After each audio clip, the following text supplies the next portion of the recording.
Hey friends, today's episode about the Gambler 500 and the Legend of Little Bandit was brought to you by my friends over at jackprince.com. That's jakprince.com. They were nice enough to send us our official Team Little Bandit stickers. They were die-cut stickers to our custom shape, and on the back it advertised jackprince.com, but it could advertise whatever you want on the back. That's where you get creative. I like to think of Jack Prince stickers like this. The front is for the customer, the back is for you. The front is the fun part, the back is where you tell your story. We are happy to go out and share with everybody the excitement of Team Little Bandit and spread the word about our good friends over at jackprince.com. Custom stickers, custom die cut, whatever size, whatever you need, they are the folks that can do it. And thank you so much, Jack Prince, for providing Team Little Bandit with our stickers to hand out to make everybody happy because, well, how can you not be happy when you see a Geo Metro that's been transformed into a miniature version of Smokey and the Bandit? What do you say we get started with today's special episode of Adventures in Design? Thanks to jackprince.com. To save money, shop at jackprince.com/circle of trust.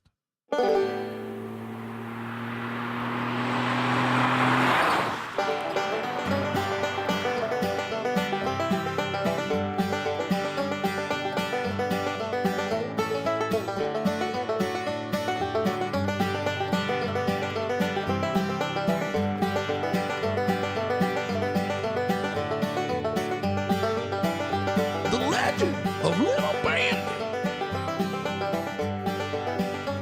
starring Mark Brickey and Dan Stiles, with appearances by the Trash Brothers, starring Little Bandit,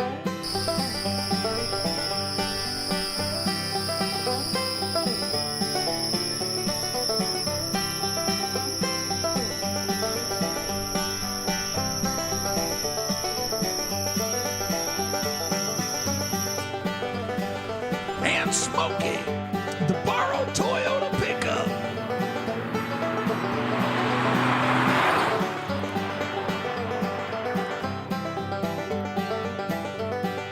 Recorded at the Gambler 500, number 4, in Oregon, July 2018.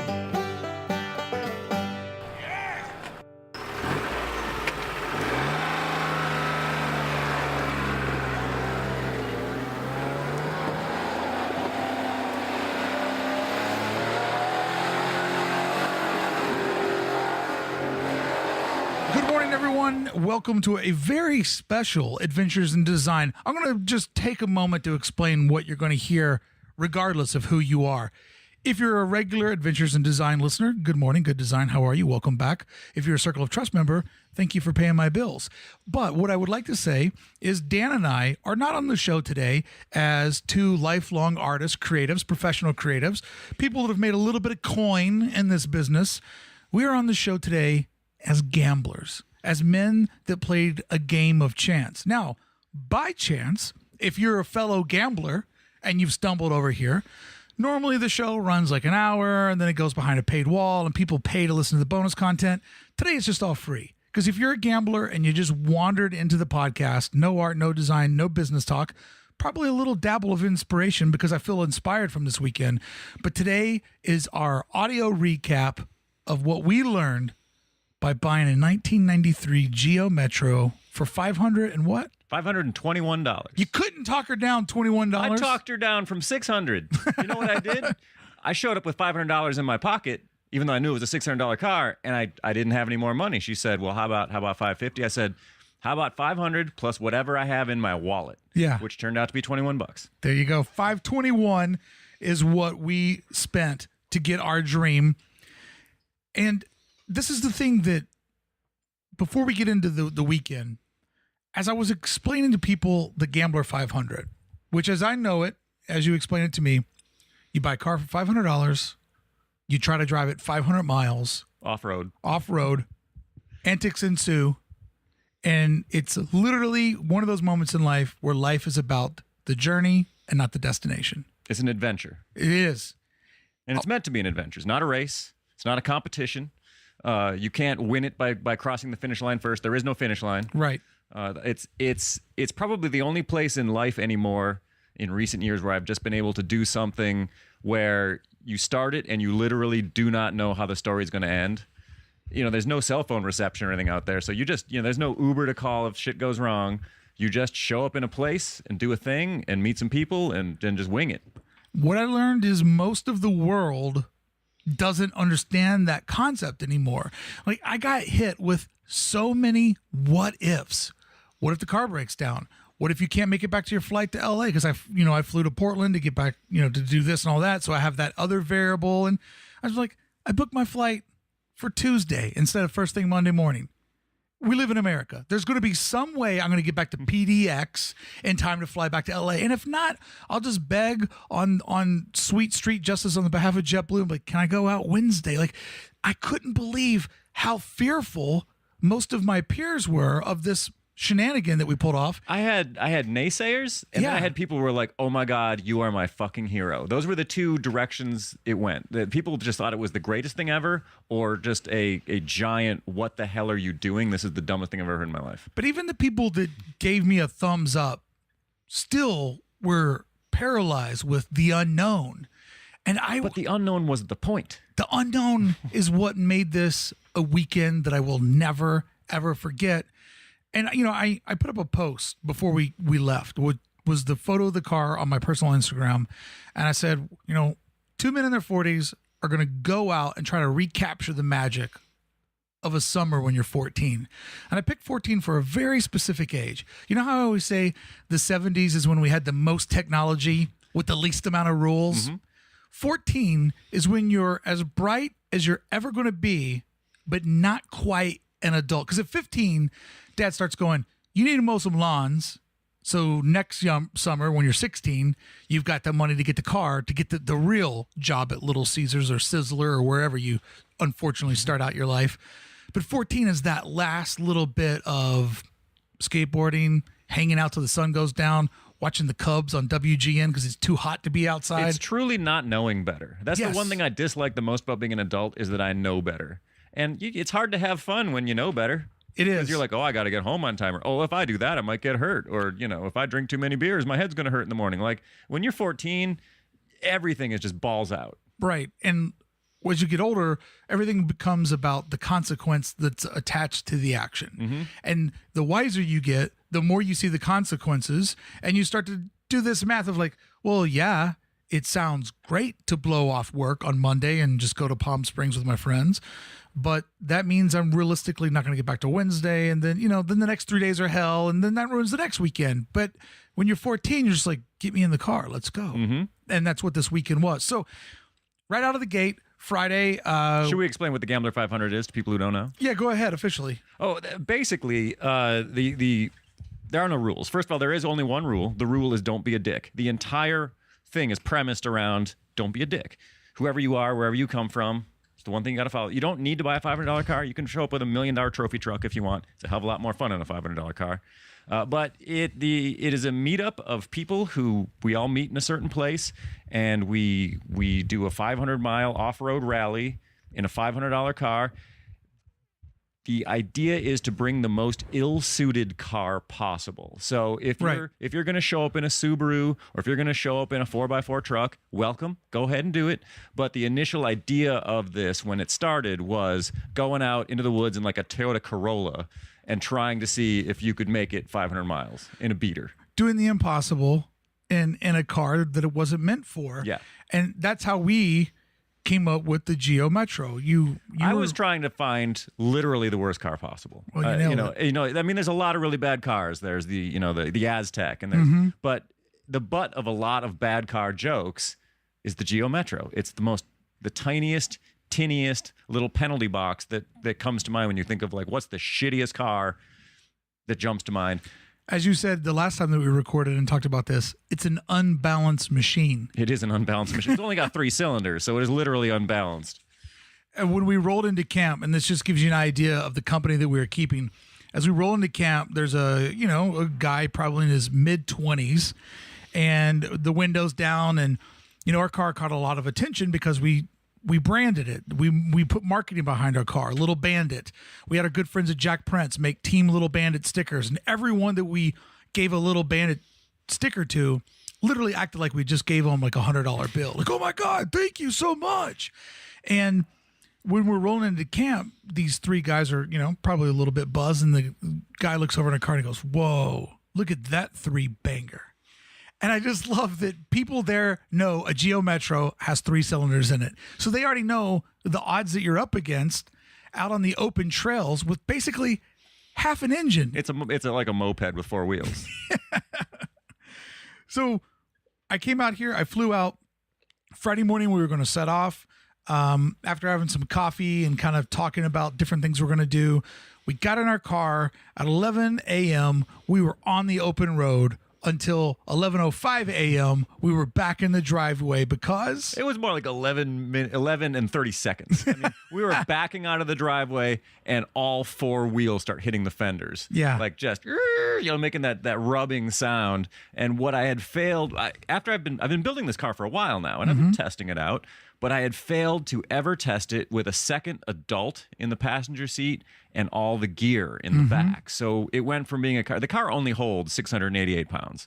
I'm a 200-pound guy. 200 pounds. It did fine with 200 pounds me, but with the gear and with Mark, we literally took it up to the very edge of what it could hold. And so we were probably riding an inch or 2 lower than we had been. And the giant wheels that I put on it rubbed in all 4 corners. They rubbed the sway bars. They rubbed the inside of the wheel wells. It was kind of a disaster. I mean, honestly, I was wondering if that was kind of it. It was like, all right, we're gonna drive this thing with rubbing wheels and they're all gonna pop or something. I'm like, shit, we're not even gonna make it out of the damn driveway. And explain to people that are the part of the audience that aren't car people why you put all the time into putting on the bigger tires. I spent about 3 months building up the suspension because a normal Geo Metro rides 5 inches off the ground, which is fine on the street. Most, economy cars are anywhere from 4 to 6 inches off the ground. And if you hit a pothole, you're not going to bottom out. We're taking this thing off-road. Right. We're taking this thing literally on Jeep trails. Right. And so we needed as much ground clearance as possible. So I spent most of my effort either fixing things that simply didn't work on the car, like I replaced an axle that was broken, but the rest of the effort all went into the suspension of just trying to get this thing up as high as we possibly could, not only for ground clearance, but I just thought it would be fucking hilarious to be driving around in a lifted Geo Metro. Right. Like how redneck is that? What did our final clearance end up being? 12 inches. 12 inches, which more than double. Came in very handy 3 times I can think of where we actually had to drive over a fallen tree in our path. No, it did great. If we were at the... Oh, at 5 inches, we just would have like high centered on it and we'd be doing a seesaw on top of that tree. We'd still be sitting there. So you take off the tire, you took a saw, angle grinder, and you just worked away the sway bar. Just I grooving ground it out. away the fucking sway bar, which is probably something that shouldn't have been ground down, right? Because it is a structural element to the car, right? But that was all I could think of, like when it's rubbing, you're rubbing, and I didn't, like I said, I didn't want to pop the tires. And you were very worried about the tires because we set out of his house with 3 spare tires in the car. And he goes, oh, we're going to be popping tires all weekend. So in my mind, I just kept thinking, this is the moment for the tire pop. Well, I couldn't find, I really thought, okay, back it up. That thing's supposed to come on 12-inch wheels. Nobody even makes tires for 12-inch wheels anymore. The only tires you can get on 12 inches are for trailers. Like the haul behind like a U-Haul trailer. Yeah. Even the shittiest car now comes at least on 13 or 14-inch rims. Standard rims are like 15, 16, 17 inches now. Big wheels. So the rim's bigger than the tire that we have. Yeah. So I was looking for 13-inch wheels, couldn't find them. Finally just bought some 15-inch rims off of this guy's 240SX, which is like it was a drift car. Like those guys that drive sideways down the track. Oh, I do it all the time. He was, they're steel rims. He wanted some lighter rims. So he sold me the rims. He also sold me the tires, which means this guy's been drifting on these tires, and they're street tires, and I had expected to replace them, so I didn't care. But I couldn't find replacements for the 15s either, because I wanted rally tires or off-road tires or something. And finally, I'm like, fuck it, we're just going on these. So we ran the entire race on like essentially partially bald racing tires. Yeah, which is kind of the worst thing to take into the woods. So I just figured, the gravel and all the shit we were driving over, all the rocks, and the rubbing, something was going to pop those tires. And we set out driving after 4 times getting the tires tuned in, Dan did a little bit more grinding out on the back left, I think it was. And I said, do this, and we load up, and we're out. Like, yeah, the ultimatum was, this is the last time you get to try, and then we're just going for it. And so we loaded up the car. We set out of Portland. We got on the road a little bit after noon. Obviously, you're going to hit Friday traffic because somehow, as our generation has become the generation that runs America, my dad got home just as late on Fridays as he did on Mondays. But now there's work at home Fridays, work every other Friday. Like, if I go up to the studios to do an interview on Friday, people are like, oh, thank you for coming out to interview somebody on a Friday. Here at Cartoon Network, we have picnic Fridays, and we have a picnic lunch on the rooftop. Like, Fridays are now a holiday, but it's a generation where they want to make every day Christmas. So we're stuck in all this Portland traffic of everybody getting home. That's when I started to realize, shit, 3 to 4 days, no air conditioning, windows down. We're in a matte black car. It's just going to be a heat trap. And, I was thinking, I hope we don't have to get to the moment where we got to run the heat to keep the car cool. I figured that would happen. It never did, but no. I was fully expecting that. The funny thing is, as you were having all those thoughts, I was calmly sitting in the driver's seat, white knuckling the steering wheel, because I built that car over the last 3 months, replaced most of the suspension with like junkyard parts just to try to lift it up, whatever. Yeah. I've never really driven that car. I've never really driven that. You drove it around the neighborhood. I took it around the block once or twice to make sure this and that wasn't just going to fall off. I've never had that car up to 75 miles an hour before, and I've never had it in bumper to bumper traffic. Like, not only is the car itself unreliable, but my build quality could possibly be unreliable as well. Right. Because a lot of that shit's, it's not meant to be a lifted automobile. Right. You know what I mean? It's not a truck.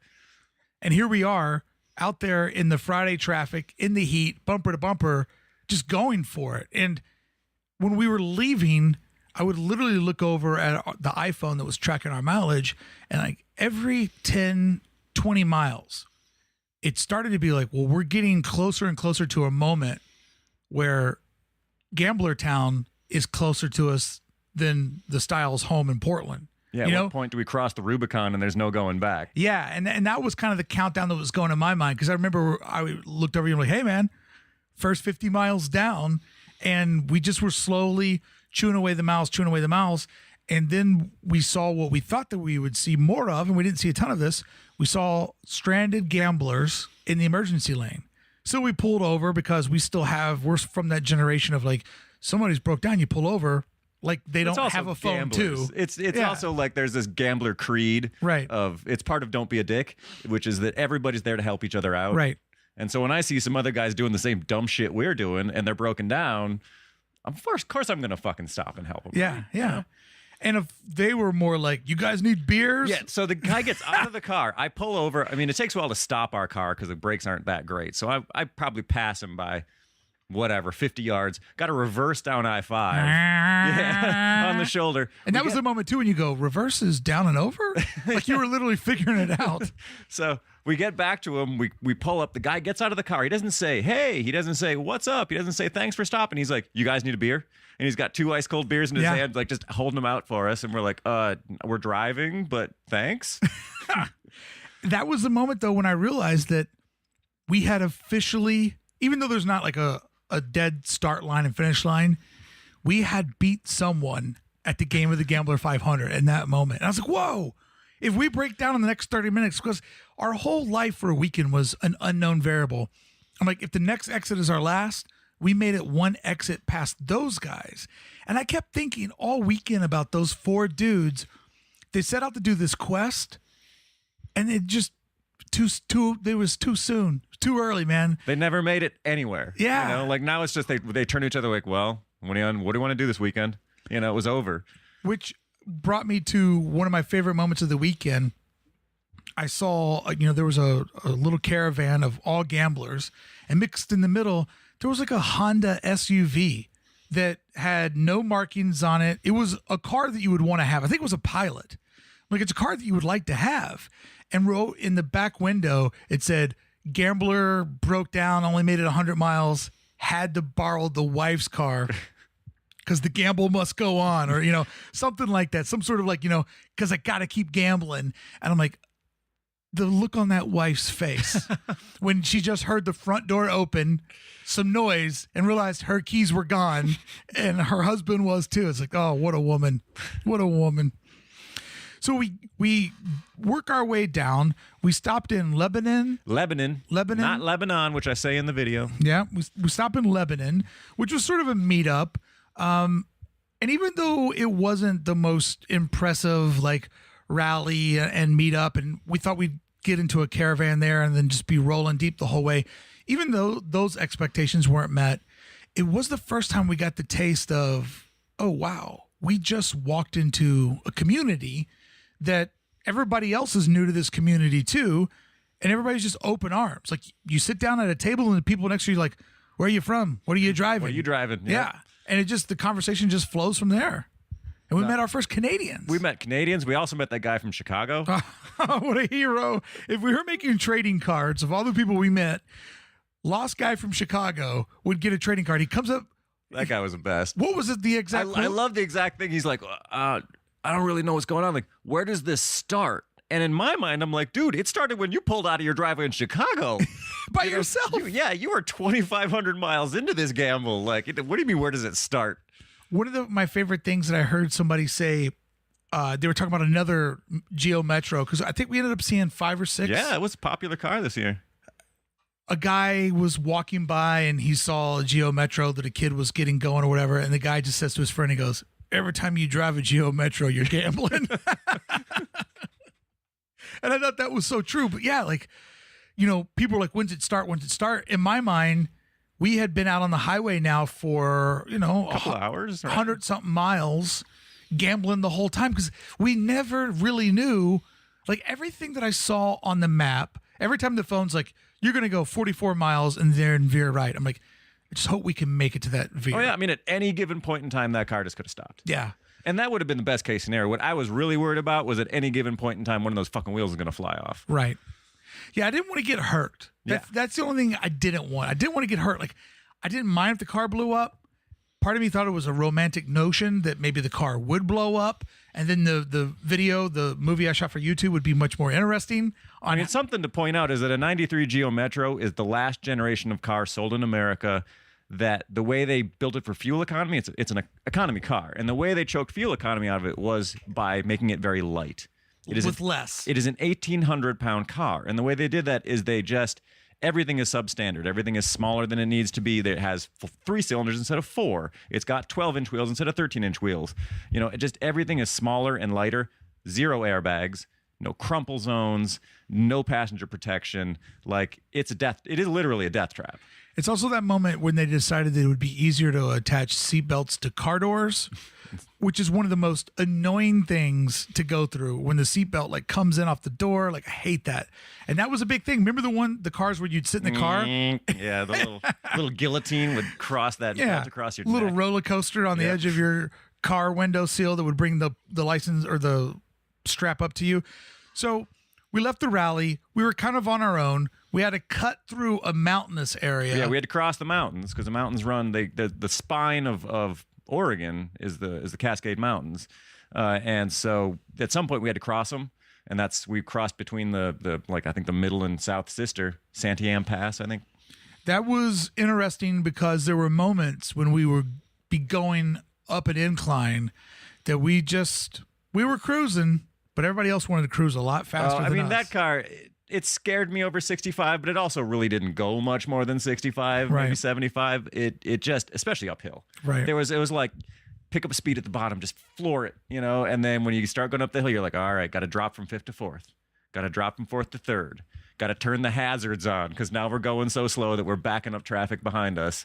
It did it though. It did. It made it up one side of the mountain, made it down the other side of the mountain, and we ended up stopping to get some supplies and some dinner, just kind of on the edge of where we knew the next. What was the real crazy town that the gambler town was an offshoot of? There was Bend, Lapine, and Chemolt. Chemolt. So before we got to Chemolt, which is a town of like 20 people. Yeah, when we were in Lapine, we were like, okay, this is kind of it. So we hit the Starbucks, we hit the Fred Meyer, got some supplies, got some DQ, hit the Dairy Queen, put the DQ in our coffees. Dropped the DQ and dropped the cone in my coffee, which was actually a pretty delicious drink. Putting a medium soft serve vanilla in a Trenta cold brew.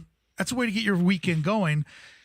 There we ran into a bunch of different gamblers, guys that had already been into camp, people that were hauling in, towing in, which we had a big debate over while we were just spending endless miles, because I don't know if this is good or bad, but I talk a lot.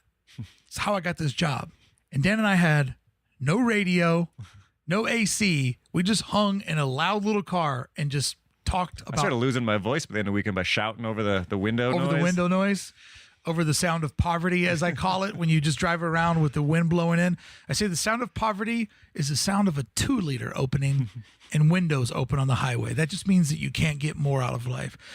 So we saw some other gamblers, but then as we started to roll into camp, we started to become the population. And every car for a while started to look like a gambler. Well, it was a double line of cars. At certain points, a triple wide line of cars pulling into camp that just went on forever. Yeah. Like, it was like, holy fucking, this is, I mean, because I've been thinking about this for 2.5 years. Mm-hmm. I mean, I heard about the gambler a couple years ago.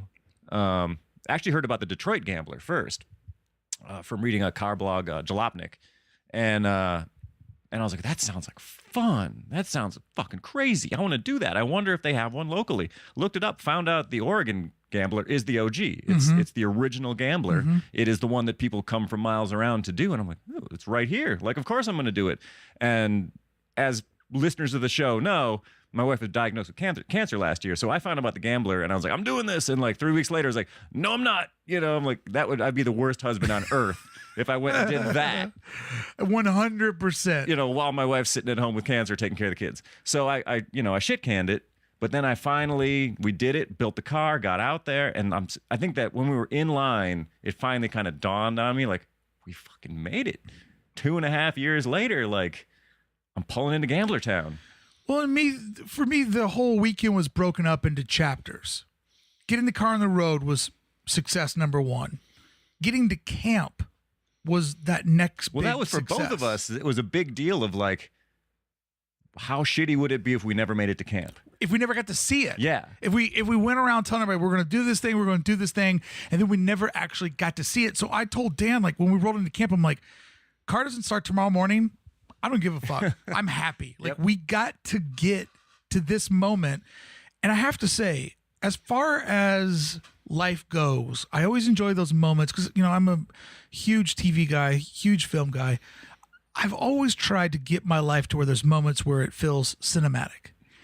And by sheer coincidence, we rolled into camp, which was perfectly designed. You come up this dirt road, you went over these railroad tracks. There was like 3 or 4 lawmen standing over there. Sitting there with their mouths open. Just like, they're literally watching wacky racers drive by IRL for them. And you come around this bend, and the way that the road bends, you kept getting to see a little bit more of camp. And as a guy who's a Disneyland expert, now been 190 times, Disneyland has a magic where they hide it from you. And it's all about the slow reveal because that builds up anticipation, which creates an emotional tie, which gives you a payoff. And as we slowly came around that bend, you could see a little bit more. And that's when I realized that camp was a big circle surrounded by what kind of trees are those? That's a ponderosa pine. Ponderosa pines all around us. And the sun was setting down over this like cul-de-sac that nature had created. You know, there's just trees and mountain edges off to the distance, and the sun setting. We've got that beautiful sort of amber type sky. I always wear glasses that are slightly tinted, so everything's a little bit more warmer to me. And as we're coming in, it was just like the sun was setting, and the surface area that we were on, I called it kitty litter. But pumice. We're in a pumice mine out there, now sitting in them pines in that pumice mine for the weekend. Hey friends, I hope you're enjoying today's special episode where we retell the tale of going out into the desert, living out of a Geo Metro for 3 days, and taking the Gambler 500 Challenge. Today's episode is brought to you by my friends over at Skillshare. If you're not aware of what Skillshare is, I highly recommend this product. Skillshare is an online learning platform with over 20,000 classes in design, photography, marketing, technology, design, and so much more. You can take classes in logo design, illustration, photo editing, social media marketing, you name it, they've got it. So whether you're trying to deepen your professional skill set, start a side hustle, who doesn't love a hustle, or just explore a new passion, Skillshare is to keep you learning and thriving. Let me tell you what I did. I went over to Skillshare and I just typed car in to see what could they possibly have for car. 315 results. How to sketch, design, draw cars like a pro, how to model a concept car for a film, Photoshop, car retouching, all techniques and tricks revealed, how to remove a car rig in a Photoshop, easy technique. Like, I just put in the word car and I found over 315 classes to figure out whatever you may need to do with a car in the world of art and design. I highly recommend it. I like to sit down and watch Skillshare every day at my desk while I eat my lunch, just to learn a little something new, to see how a fellow professional is doing what they do. Join millions of students like myself already learning on Skillshare today with a special offer just for my listeners. Get 2 months of Skillshare for only 99 cents. That's right. Skillshare is offering adventure and design listeners 2 months of unlimited access to over 20,000 classes for just 99 cents. To sign up, go to Skillshare.com/adventure. Again, that's Skillshare.com/adventure to start your 2 months now. That's Skillshare.com/adventure. Skillshare.com, thank you so much for sponsoring today's episode and making our Gambler 500 possible. Now back to the Legend of Little Bandit with Dan Stiles and myself, Mark Brickey. Thank you so much for listening to today's episode. We pulled in the most bizarre cars everywhere, dudes everywhere. It looked like if they had cars in Deadwood times. Like the opening of the lot felt like the thoroughfare in Deadwood. I was just waiting for Al Swearingen to come by and to tell us. Call you a cocksucker? Yeah, listen, you cocksucker, move that car out in front of my establishment. Oh, by the way, for the next 15 minutes, cunts 50% off. Like actual quotes. So we get in and they tell us, here's one piece of paper that I didn't read. That has all the rules on it. The guy said, no fires. And then they wrote our number on our windshield. 709. So we were 907. 709. 709. We're the 700s. All right. Which made sense when I looked at one of the drone photos because there ended up being about 1,500 vehicles that went through.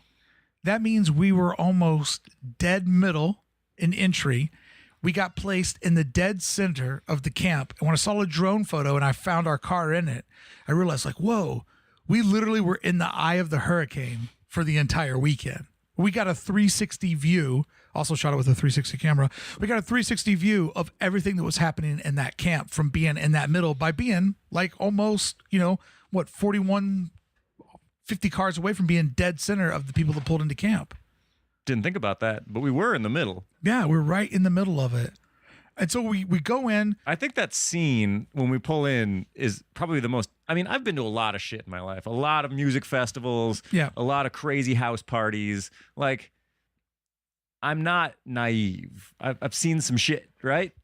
I've never seen shit like this. No. This was the most lawless, absolutely insane, and entirely motorized scene I've ever seen in my life. I mean, people talk, they always say, well, it looks kind of like Mad Max. It really did look like Mad Max. The mini bikes, because like if you weren't in a car, you were on a mini bike, possibly one you built yourself, like tearing through the crowd. I mean, it was insanity.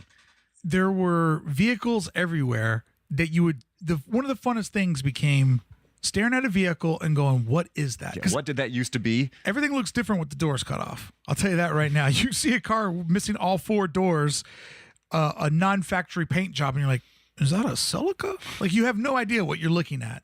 And so all the cars are apocalyptic. Everybody is just covered in this pumice dust that's blowing everywhere. Some people are wearing costumes. There's the mini bikes that are going by. There's drones ripping overhead. There's different areas where there's music playing. It just literally felt like an apocalypse had happened, and we were the last people on Earth that had found each other. And what made it so special, no fat guys with beer bellies and yellow shirts that said security, no fat guys with beer bellies and baby blue shirts that say security. In fact, nobody anywhere that said security. In fact, if I found a dead body, I wouldn't know who I would have told. That's true. It was complete lawless. Everybody's running their own ship. And it was the nicest bunch of people I'd ever been around. You go to a music festival where people are there for music, they're there for the change. There's more attitude in that moment than there was out in this Pumice Mine. In fact, when I did the Million Women's March in downtown LA to walk beside my wife and to sort of, be a part of our politics, people there were more on edge and more like, that person better not stand in front of me, or I hope they don't cut us in line to march against whatever thing, what was happening, which was serious. This crowd of people, nobody cared. Every single person there was your friend, and they'd Yeah. do anything for you. I mean, but we pulled into our parking spot. We got in there, and I don't know how many minutes was it before we met the guys across the way, which we will get into in a bit. Wait till you meet the guys stars across of our the way. show. But, one of them, I think I met him. He's like, anybody got a 30 amp fuse? I'm Yeah. like, yes, I do. And I mean, I dug in my bag, pulled out a fuse. I'm like, here you go. I mean, it was just, of course I was going to give him a fuse. I got a whole bag of them. Why not? I had my camera out and I was shooting, I was doing some journaling, into the camera, vlogging, first person shooter stuff. And I was like, we're here.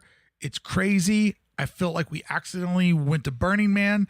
And to sell that, you were right behind me. And he comes over and I'm like, and Dan's doing our first trade. There's no money here.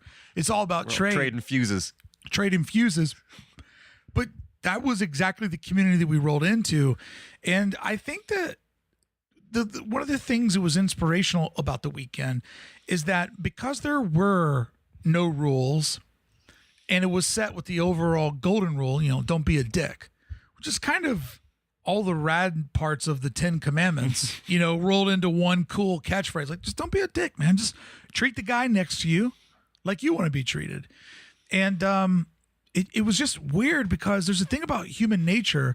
When you put people in an area where there's tons of rules, it makes people on edge. But when you put a bunch of people out in a field and go, there are no rules, suddenly people act a little bit more socially responsible because that we're in a little bit of a danger zone. So we kind of got to look out for each other. We all had skin in that game in that we love this event, even if we've only been there for 5 minutes. Yep. We're like, oh my God, this is the greatest thing ever. And all it takes is one serious accident, one anything to shut that down. Yeah. Everybody there knows that we are on the very bleeding edge of this never happening again. Yeah. And so, don't be a dick because you are seriously fucked this up for everybody here. And to be honest, if it never happened again, I would understand why. Because it is like in a world of I used to book a music festival with my friends. And one of my jobs was to get our event insurance. So I know what it takes to book an event and to get it insured. If that never happened again, the businessman in me would be like, that makes total sense. If you ever get a chance to go to one, you should go to one because I can't see this being something that could run forever. Not in this way. No, because it is so pure and wild. And I kept referring to Deadwood because it literally just felt like when the West was getting settled in and everybody was just kind of in charge of their own shit. Yeah, sure, there was a sheriff there, but nobody really paid One attention to sheriff, him. right, yeah. There was more of you than there was the one sheriff. But He was busy banging the widow. who's always wearing black. So we got into our spot. We put up our tent. And if you know anything about me from listening to this show, I hate camping. By the way, I didn't know this headed into this whole thing. Yeah. Neither did you, actually. You didn't. Well, you knew you hated camping. You didn't know there would be camping. No, I didn't know that would be a part of it. And when I found that out, Beth laughed so hard, she had tears in her eyes because she knew that I was going to have to sleep in a tent. And there was a while where we decided we weren't going to take sleeping bags or tents, and we were just going to go on Walking Dead rules. Which I didn't know we weren't bringing sleeping bags. I literally thought that I was going to be sleeping on a dirt patch for 2 days. You were. Yes. It felt like I was sleeping in a litter box for 2 days. But we set up our camp, and we just kind of walked around and checked it out. And I just literally thought, if the car doesn't start tomorrow, just seeing this was enough for me. Just seeing this, just being in this zone Everybody was so excited to be there because every Yes. single one of them had the same nail biter to get there. Right. You do not know if you're going to make it. Like if you have your mom's car and you're driving to like the fucking show, the Blink 182 show, the odds of that car not making it are slim to none, especially Right. if it's a modern automobile. It's just a given you're going to go modern there. cars don't break. Right. Right. Every single person who showed up to that thing showed up in a car that was inches from death. Yeah. And that became sort of part of the bond that you already felt like you were winning. And with the whole name Gambler 500, there's definitely a vibe when you're at the casino and you're on the house's money. You know, you've already doubled your investment. So at that moment, Las Vegas is yours. You know, it's the promise of you can get into whatever you want to get into and you own the town and the night's going your way. Imagine your one dickhead buddy who's winning when you go to Vegas. Now imagine everybody in that same mindset. That's what we were living in. So settled in, one of the first sets of people we met were our neighbors across the way. Now, let me explain these two guys to you. When we were there over the weekend, we would meet people that were like, you know, software engineers for Nike, people that work for Portland upstarts. You know, we would meet all kinds of people from every social demographic that you could expect. We meet these two guys across from us, which were the guys that I wanted to meet. Good old boys. These were actual good old boys. Actual good old boys that live a very different life than what we live, not in the arts community, not in the entrepreneurial scene, like guys that had a very like traditional, like American upbringing. And hearts of gold. Hearts of gold. Nicest guys ever. So when I tell you the nickname that we gave for them, this is not, I'm not throwing shade. This is meant with love. I ended up dubbing them the Trash Brothers. And why is because when they learned that part of Gambler 500 getting their permit was we're going to go out with 1,000 cars, rip through all these trails, but all of our gamblers are going to pick up trail trash when they see it. These guys came down for the lure of the Gambler 500.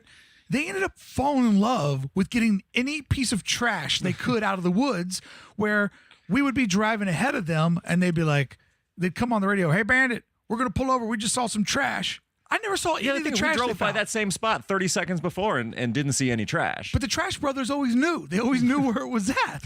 They could always sniff it out.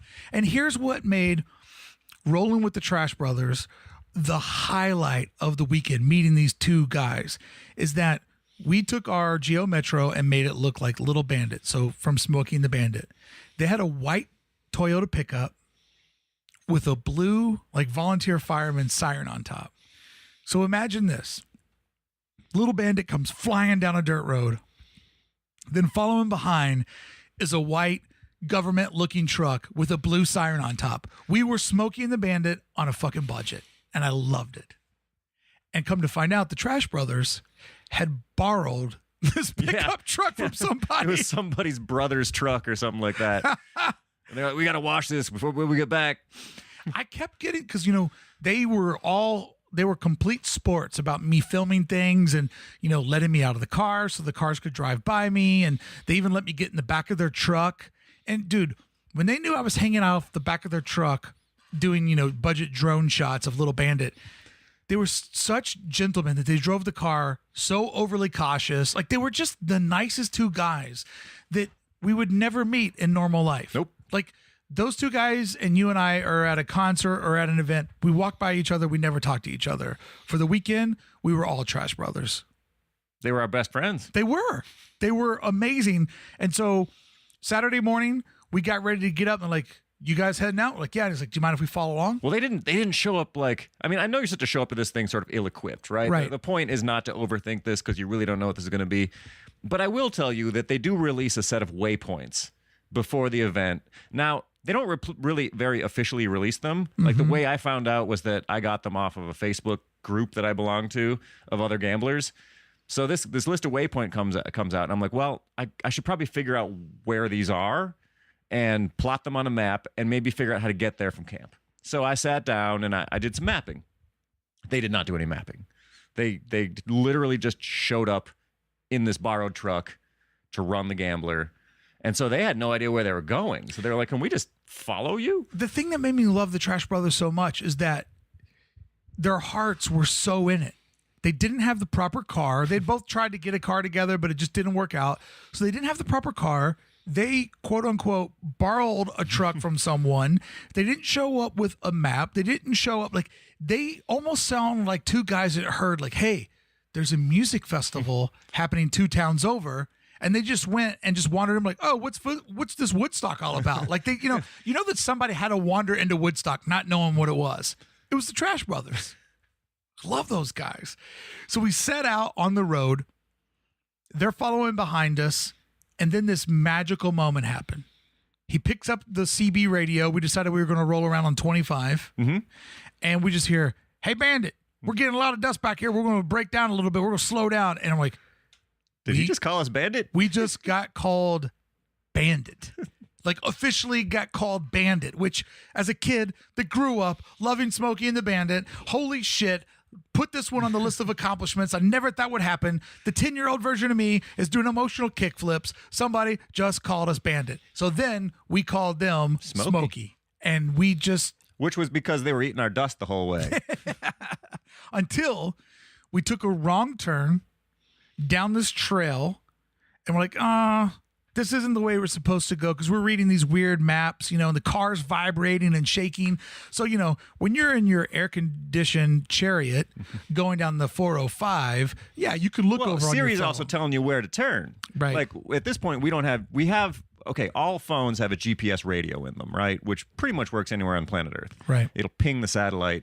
So you have GPS, but you don't have any connectivity to Wi-Fi or whatever. So Siri doesn't know where the hell you are, and she's not going to tell you where to turn. So we're just basically following lines on these maps I downloaded.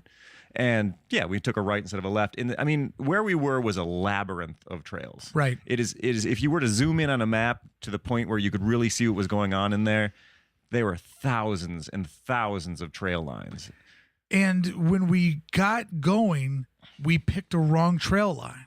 And so Dan and I, being the city slickers, being, reasonably sensible, we're like, yeah, this one's kind of overgrown. We shouldn't do it. Well, that was the one to cut back to where we wanted, because we looked at the map. We're like, all right, we can get back to where we want to be, but we don't have to backtrack, or we could take this thing, and we pull up to this thing, and we're like, oh, yeah, I don't know about that.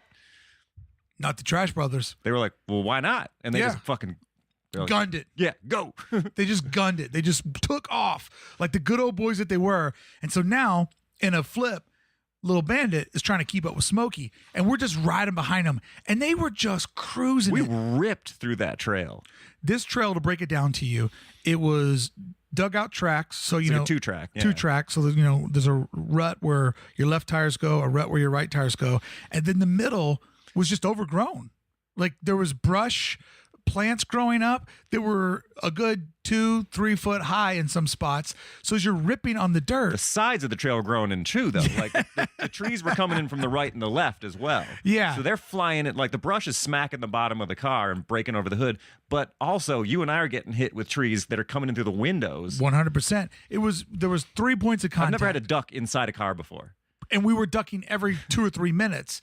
And by the way, RIP passenger side mirror. Yeah, something clipped the window and the CB antenna. The mirror went off. CB antenna, thank God it's got a magnetic base. It was just hanging on for dear life. And we're ripping through there. And it literally was like the Flintstone car wash, because everything is just dragging down the side of our car.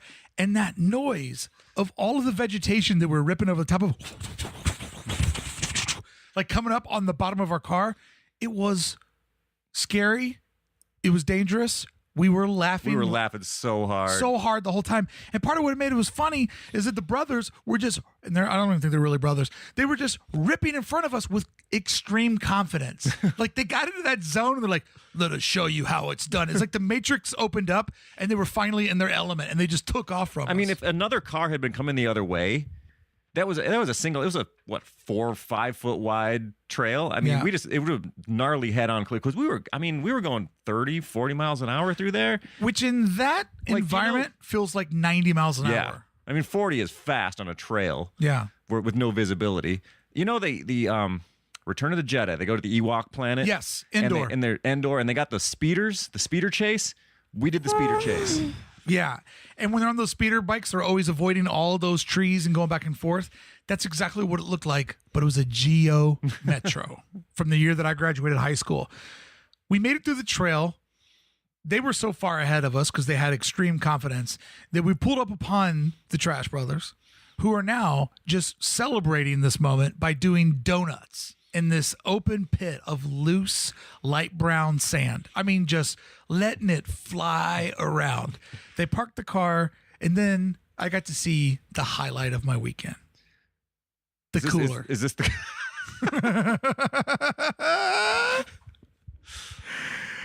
One of the brothers opens up the cooler. And you know how when you put food in a cooler, it can get waterlogged? He pulled out a bucket of potato salad.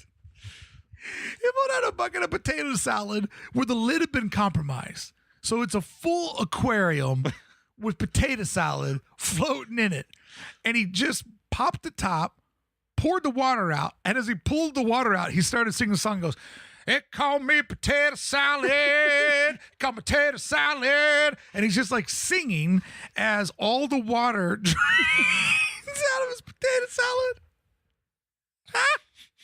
And because he's so fucking nice, he spun around and goes, "You want some? You want some of this?" He offered it to me first, like a good host would. I was like, "No, man, I'm straight."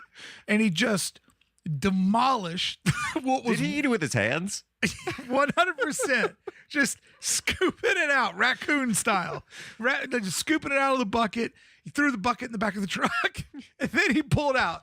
If you're going to be a trash brother, this is like, you know how Pac-Man, when he hits those corners, and then the whole world turns into a blue ghost? Whatever you want to call the big pellets in the corner as to Pac-Man, to the Trash Brothers, they had a jar of bright pink vinegar sauce. Hot Mamas, I believe what was in there, right? It's pickled something. Pickled sausages of some sort, maybe like bologna-based sausages. And he's like, "Hey, we got these sausages. You want one?" No, he had eaten them all, so he had taken a pack of hot dogs and just poured them into the Hot Mama juice. He was making his own. Could you imagine? First off, they polished off. It's like an industrial-sized jar, like the kind that they have like the Twizzlers in or whatever when Yeah. you're at the convenience store. Yeah, this is a Costco size. Like literally in my neighborhood, there's one of those jars at the corner of Mom and Pa's, and it's like, "Do you want to buy one pickled egg?" You know? So they'd already ripped through all the Hot Mamas and then just started brewing their own. God, I love those. He offered us guys. one of those too. He did. He's like, "You want one?" I'm like, "I'm straight." Big regret is You should have eaten it. I learned a lot about filmmaking this weekend because I was so exhausted and sunburnt and broke down that I realized that in the world of filmmaking, you always got to put yourself second and the piece that you're working on first.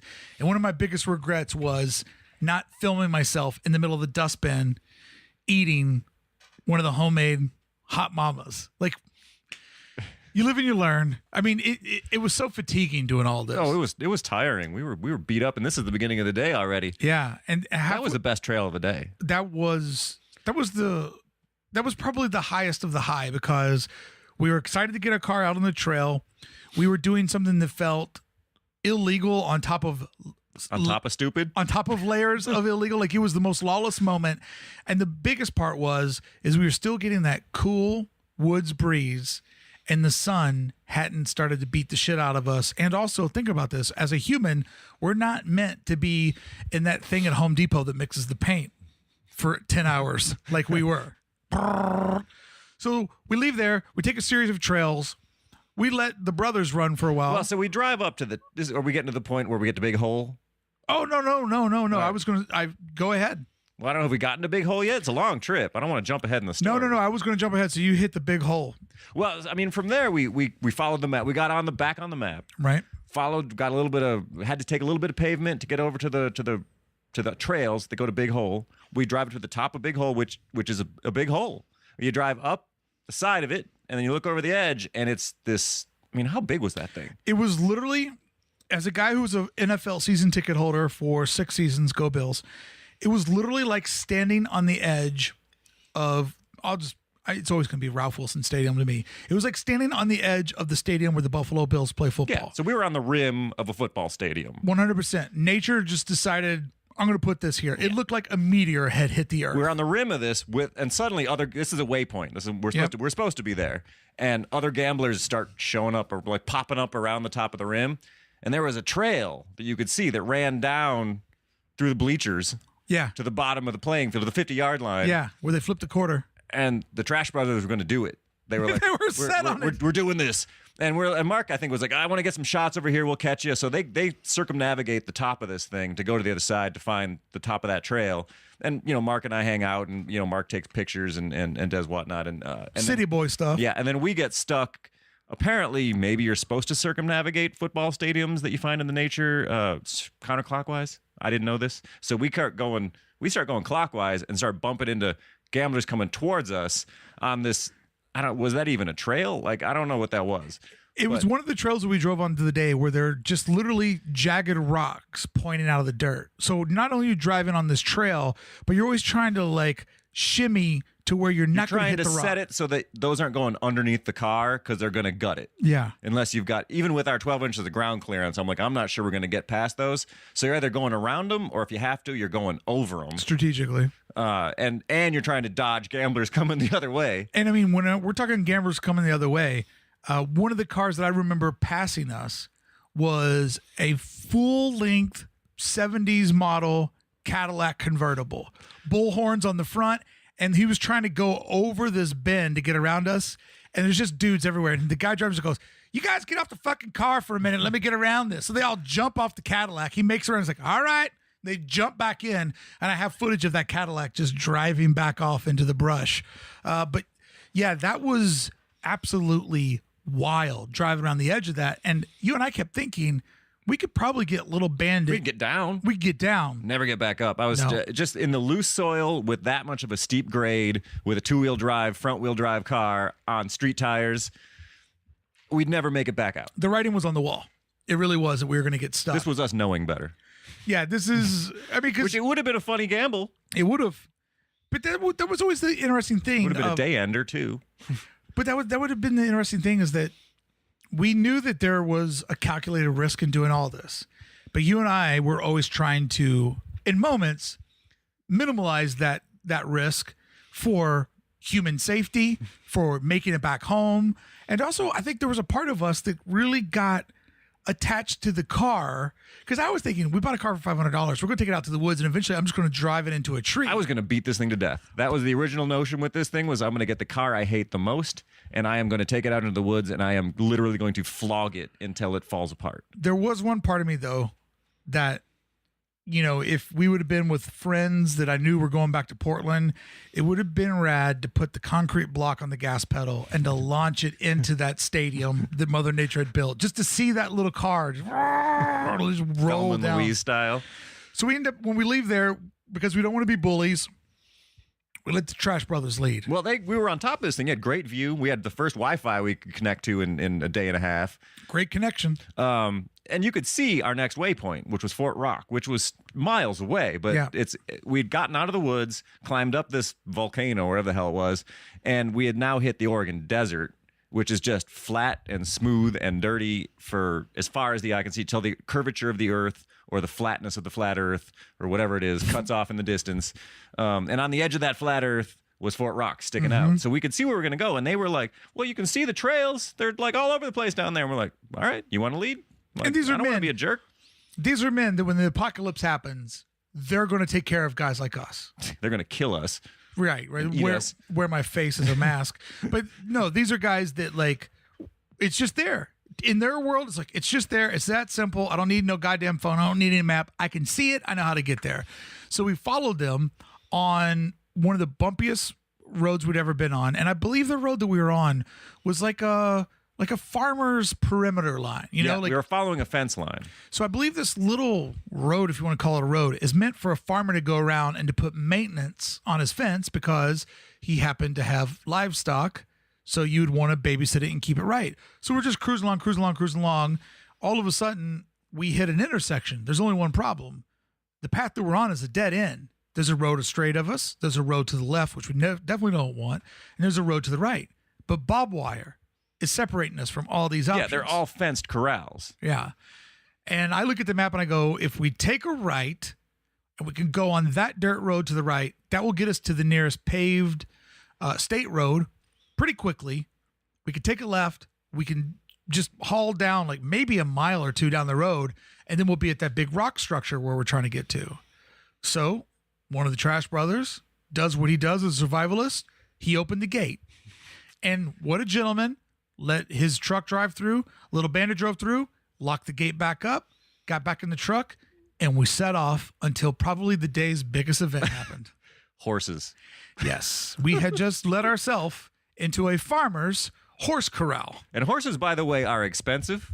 Yep. And people are very, very protective of their livestock. This farmer had 9, 10 of the most beautiful, healthiest, biggest horses you've ever seen. I'm a kid that's from Kentucky. I know a healthy, expensive horse when I see it.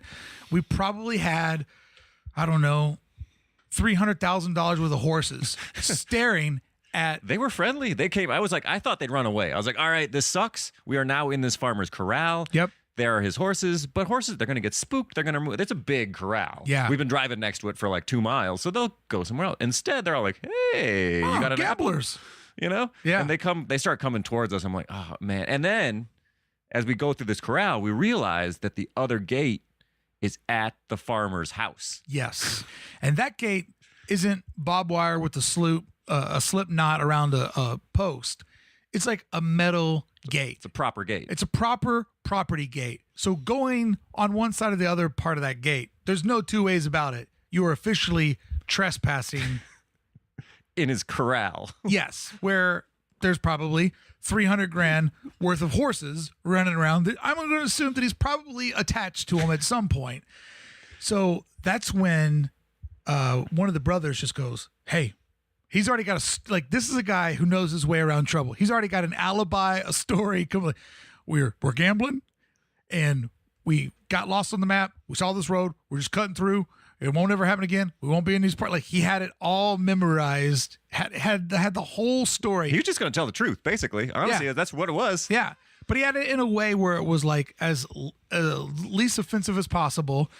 And I liked it in his defense. We're just gamblers. We're gambling. Like the farmer, like, oh, well, hell. Gamblers? You guys are gamblers. Go on through. Let my wife make you a delicious bowl of her sweet lemonade and have yourself a rest over here on our porch. Just like, oh, you gamblers, go on through, boys. Gamble for me, son. But we made it through. And even though you can't really make a car like military crawl, I felt like that cartoon sneak? Yeah. On your tiptoes? I literally felt like Little Bandit knew that's what we needed from it, and it like just sort of cruised through. We slunk out of there. We slunk out of there. We go up to the next stop. There's gamblers everywhere. You can see that everybody's feeling the sun. Yeah. Everybody's feeling the 95-degree temperature, and a half a dozen picnic tables just filled up with all young dudes out gambling, sharing war stories. And that was awesome. Just like hanging out. And a lot of those guys were the type of people that I thought it would come home from this, be like, oh, my bud at Nike, I met him out at Car Burning Man. But like, no, we ended up meeting the brothers, which were great. Which was cool because I mean, literally, and I'm not making this up. The guys we met work with my neighbor. Okay, like that's like talk about small world, right? Because I'm building this car in my driveway, and I'm out there grinding on it or pounding on it or painting it. I don't have a proper garage. So I'm doing this in my driveway, which is feet from their house. Like their bedroom window overlooks where this thing got built. Yeah. And I'm like, oh, these people are going to fucking hate me, man. I'm trying to be nice about this, but there's kind of no way to build a car quietly. And it turns out that some guys from his work are running the Gambler too. And these are the guys we run into. Yeah. I mean, what are the odds of this? And 4 of these guys had cut all 4 of the doors off of their car. So they're literally driving around with goggles on and just eating all of the dust, all of the dirt possible. And there's something to me that's hilarious. When you see a guy who's like covered in just trail dirt, has black stuff on the edge of his lips, has like dirt around the edge of his eyes, and goes, "I'm a software engineer for Nike." It's like, oh, are you? Because you don't look it right now. So we ended up loading up there. We hit some other roads, and then we went into a little small town because I needed something cold to drink. I'd been drinking just water from a pitcher, hot water from a pitcher. I needed something cold to drink, and we found this little bitty. I mean, this was real Deadwood. It was like 6 businesses off of a side of a state road. The diner was closed, but the bar was open. So we walked into this bar. Let me paint the scene for you. There's a booth full of older gals. There's a pool table where a couple of old guys are playing pool. There's a skinny guy who's walking around with a bum foot, but everything he has on has Harley Davidson patches all over it. There's a bartender that's probably our age, but looks 20 years older than us, small town living. And there's Bob Seger playing the Silver Bullet. But it was playing about 2 beats too slow. It was like only 10% slow, 5% slow. Like, I'm not sure. How did they do that? Because it wasn't a record player. I think it was like a karaoke machine. Yeah. And can you adjust the tempo on those? You might be able to do that, or I mean, the batteries dying wouldn't make it roll slow, right? Unless it was a cassette deck. I mean, it could. I mean, all right. Looking at that place, that could have been a cassette deck.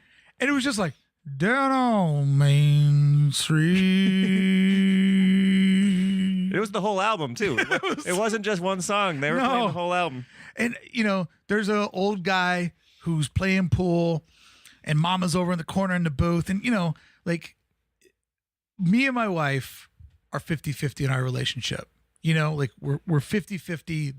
There's no chauvinism in our relationship at all. Like, we're a modern couple. And when this guy finished playing pool and he just walked over to the booth, didn't even look at her, just held out his hand with a pool stick in it. She takes the pool stick from his hand, completely breaks it down into 3 pieces, puts it in the case. I go, if I fucking just handed a pool stick blindly to Beth, you'd feel it on the back of your head 2 seconds later. She would just be like, "What the fuck are you giving me that for? Go play your own goddamn pool stick together." Like, he literally just handed it to his wife, who had all the pride in the world. This part comes apart here. This part comes apart here. It goes in the case this way. Case is closed. Case is back on the table. She knew exactly how to do that. She's done that a million times. I know. And I was like, man, that is a different fucking time, which is what you want to see when you go into the heartland. And the guy who had the bum foot, he went and used the bathroom. And when he walked by, his old lady was sitting on the edge of the booth, and he just gave her a little tit grab. He just walked by and just casually just like grabbed her titty and gave it a gentle little pat. And I just saw this. I looked at her like, oh, she's going to be fucking pissed. And she was just like, "That's my man." Like, just this smile of like, that's right, that's his titty. I was like, God damn, I love being in the middle of this country. Oh, shit. Those are the guys that told us where the country market was, though, right? Yeah. Because that was the next stop. Yeah, they go, "Oh, there's a store." The guy who was the pool player goes, "There's a store half a mile down the road, or is it 18 miles? I can't remember." That was his big joke. He thought that was funny. I'm like, all right, whatever. We go down the store. We get some the brothers supplies. wanted some liquor. Brothers wanted liquor. The brothers were like, "Do you think we're going to pass it?" I mean, they brought this up like 4 times. You think maybe anywhere out there? We're going to pass a store? Any kind of store? A liquor store? My favorite thing about the brothers is they were dying to find a liquor store. Exactly like I was dying to find Starbucks. We go to a side country market. Everybody got what they were looking for. Also a liquor store and a fishing tackle store and a hardware store. Yep. And what else do they have in there? Well, I found a pregnant woman at the register in front of me who the good old boy who works there goes, "She gonna name my boy Thomas. Name it right after me." And I started laughing. I go, "Well, how unfortunate for the baby." And then she starts laughing, and we're hanging out, we're talking and everything. And the older lady that ran the little shop, she's like, "I like this. I hope this happens." She was so again. happy to see I us. like meeting all you boys and hearing your stories. I like this.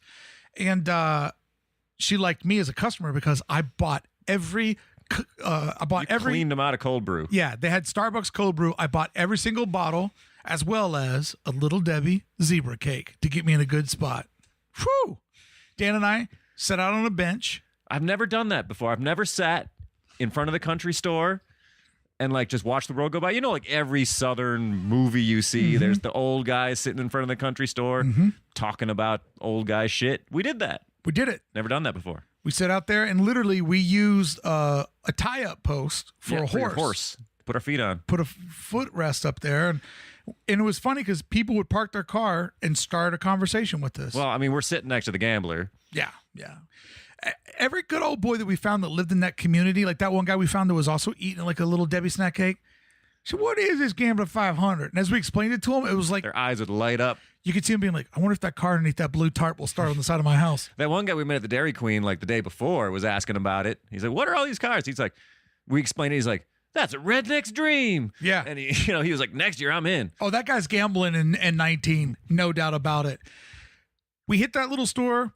The Trash Brothers had some sort of incident inside. I believe a declined credit card. Some sort of incident. I don't know. I mean, who knows? Maybe they held over the place. I don't ask questions. I just gamble. We mount up, we posse up, we head out, we hit some parks, and we're all kind of feeling the day, and we decide to drive up what we thought was going to be the impossible. We went up a ski slope. Yeah. We got up to the base. It was on the map. It was marked as a ski trail. Ski trail. And we drove up, and that's when I came up with the bright idea of I would ride in the back of their truck and shoot the gambler from the outside of the car. And the idea is that we would keep the truck at a constant, safe speed, that the gambler would quick approach, fall back, quick approach again, so I could get you in fast bursts without us actually having to drive fast. And when you see the finished video, I'll let you guys know. Before that, because the we speed will couldn't be find that adjusted. trail for a while. Didn't we shoot those scenes where we were hauling ass? Oh, yeah. Me and one of the brothers got out, and we did a Smokey and the Bandit scene where Little Bandit comes boom, flying down a road, and then directly after it, it's the pickup with the light on. Here comes Smokey, boom, flying down the road. So I get to edit that together. To get I a little lit that bit shit up. That thing, we were going fast in that one. You guys were fucking hauling ass down that hill, man. Well, I mean, downhill, the Bandit goes fast. Yeah, it does. Uphill, it's not so good, but So around that time was when the Trash Brothers found out that getting trail trash was kind of part of it. And to their credit, they had an ability to see trash. yeah, where the first piece of trash they took was my bumper. they were itching to get that bumper The bumper, off. okay, it was coming off in one corner. I will admit that we had probably caught a tree on that Star Wars trail. Yep. And a lot of other things got ripped off. So probably the bumper, it was easily could have just been duct taped. We had zip ties out the ass, but they wanted that bumper so bad. They did. I gave it to them. They needed it. It was like a needed that scab that they wanted to They rip wanted off. to rip that off. They ripped off the bumper, and then he was holding it up, and it just looked like a fisherman that had just caught, the one that always gets away. Look at this bumper I got. By the way, they don't talk like this. This is just me. That's us being assholes. Yeah. So he threw it in the back of the pickup truck, their borrowed pickup truck, and we went up the side of the ski slope. We got out. I set up the camera. We did a group photo that I'd never been more proud to take a photo of. I'm not sure if the gambler of that photo is going to be on the cover of today's episode, but we literally just hung with those guys and just had a great time. And then when we were heading back and they were doing their trash stops, and like, I've got an amazing ability. Like, I rescued a bird a couple of weeks ago. Like, out of the corner of my eye when I was going to get my hair cut, I'm like, I think there's an animal over there. I walked over there. There was a grounded bird that I ended up taking into the Long Beach Wildlife place and surrendering it, and they will help it get back to wherever it needs. Like, I can always see a critter in distress. I started to look for the trash, and they'd be like, we found something. I don't know where I never saw a single piece of trash. But did they bring their own trash? I don't know. How did They found do some this? crazy shit. They found all that wire, like a big spool of wire. Yeah, he's like, this is my favorite thing we caught. Well, it's useful. Yeah. Wire shit back on your car. But they were just finding all this trash. And then I told Dan, Dan had offered earlier in the day, do you want to drive? And I said, no, I think I'm comfortable being in the passenger seat, just working on trying to film everything and sort of capturing everything. And because you never know when magic's going to strike, and you got to be able to rip the camera out. Like, I literally spent the whole 3 days with my camera in my lap which I had to do a serious cleaning of the camera. We're hitting our last stretch, and I go, you know what? I should probably get some footage of me driving. Because you worried your viewers going to break your balls. They already were. Like, when's Dan going to let you drive? I thought you were going to drive the car. I thought you were going to get a turn. So I'm like, fuck it. I'll take my turn. Put the GoPro in my corner. And I picked the best road because it started out like gravel. It went to dirt. It went to dust. It went to windy. It went to real narrow and sketchy. We went around other gamblers. Like, I literally picked one stretch to drive that hit all of the different elements that you could go through. And that also got me to the moment where I got to be the one to drive us back into the apocalypse, which was camp. The great part about this was your hill start. I haven't driven. I mean, you haven't driven a stick in years. Most people haven't. The clutch in that car is super tall. Like, the grab point is not, it's not when your toe is down, but you're starting to you're almost like your heel is up too. Like, it's really tall. And so, I mean, I've been driving it for days, so I'd gotten used to it at that point, but you're trying to get a hill start going and you stall it and you stall it again. And then finally you're like, fuck it. And you just drop the clutch and we go peeling out of there, right? Well, the brothers are behind us and they're like, nice, what are they? Nice burnout or something. Yeah. And I get on the radio. I'm like, well, he doesn't know how to drive. He just learned how to drive a stick, right? So we get back to camp after Mark does this run and they're like, you did pretty good for your first time driving a stick. I was like, no, I've driven a stick before. It's just been 10 years since I had. He's like, oh, I didn't get that. But I hadn't driven a stick in a long time. And one of the things I hated about driving a stick is I feel like a manual transmission, I think, makes you drive faster than what you want to. Because sometimes you're like on a road where it's 35 miles an hour. 35 miles an hour is hard to hit in a manual because if you're in third gear, it's really like grinding coffee, and then you put it in fourth gear to make it shut the fuck up, but you got to go a certain speed. You're lugging the engine at that point. Yeah, to go over the hump. So I always felt like when I had a 5-speed, I was always driving too fast because you don't always get to pick the speed. And 35 and 45 I always found to be extremely difficult to kind of nail it, But 35 and 45 was a perfect speed. Like, we'd probably never really went more than 45 except for bursts. Yeah. Like, my only criteria for the car was that it needed to be a manual transmission. It would not be fun to do this in an automatic. Yeah, you cannot hoon an automatic unless it's got 500 horsepower or something. And also, too, like, and this is the thing that really surprised me after being the passenger for this point for literally 2 days. When you're the driver of the car, it's so small and it's so low. And it doesn't have extremely good, like, shocks. You're kind of feeling everything. No offense to the job you did. What are you talking about my suspension? You really, when you drive that car, you feel like you're a part of it.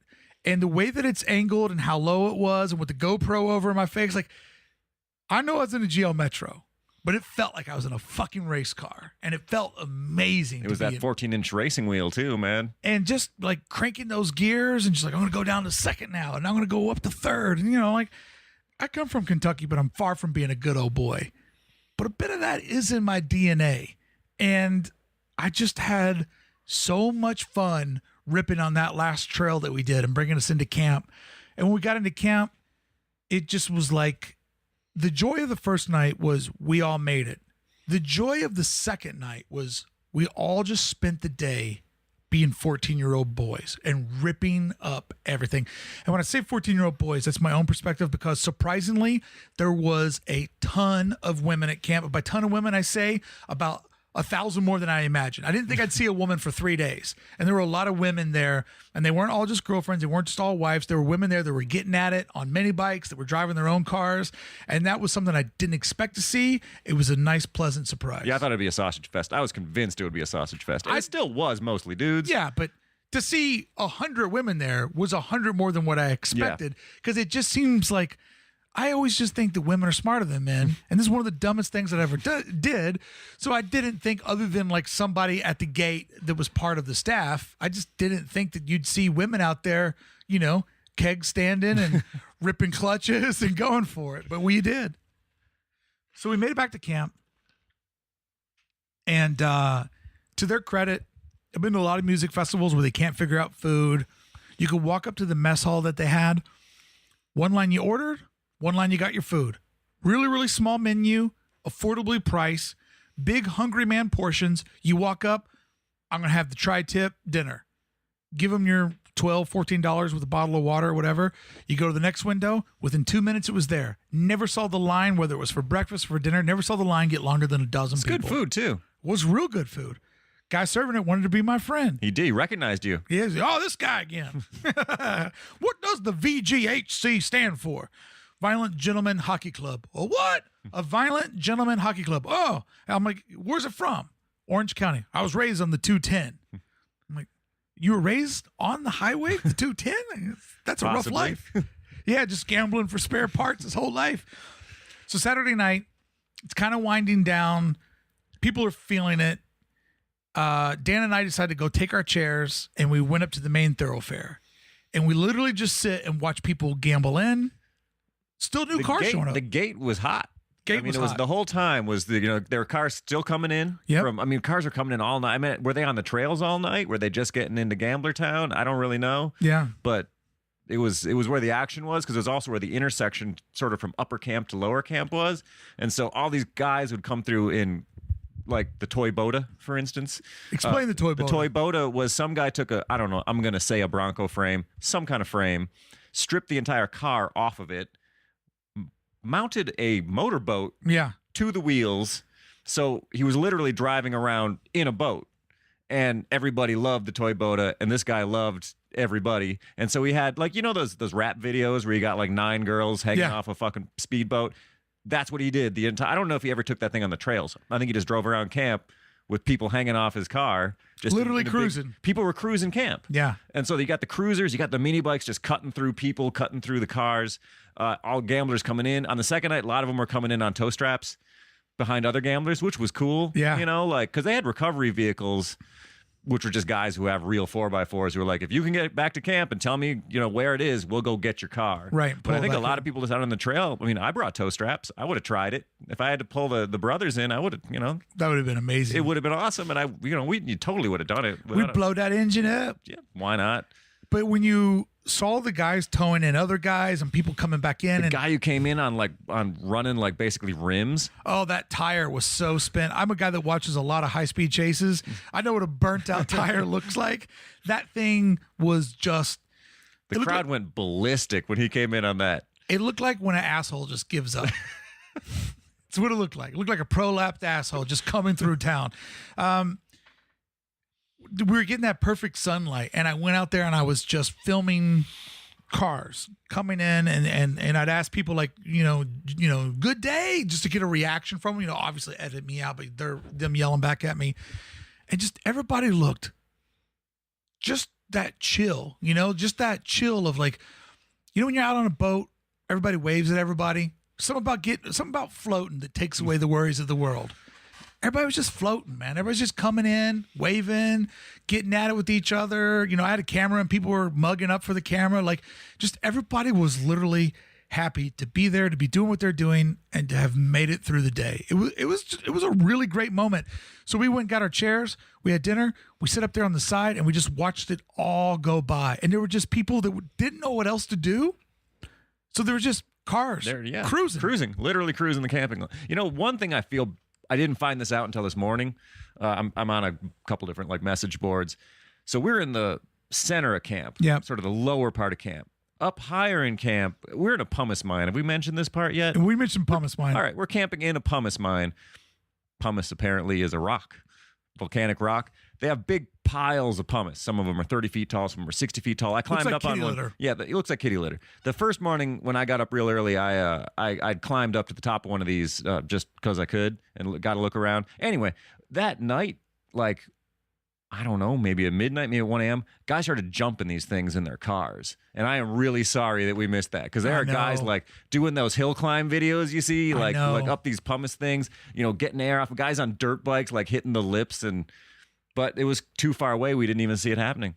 That's how big camp was. You could jump a car in it and not see it. And not know that was happening where you were at. That night when we went to bed, we got in our tent, and to try to break down for you guys, this was the loudest place that I'd ever gone to sleep in my life. And mind you, 10 years of my life were spent touring in a rock band.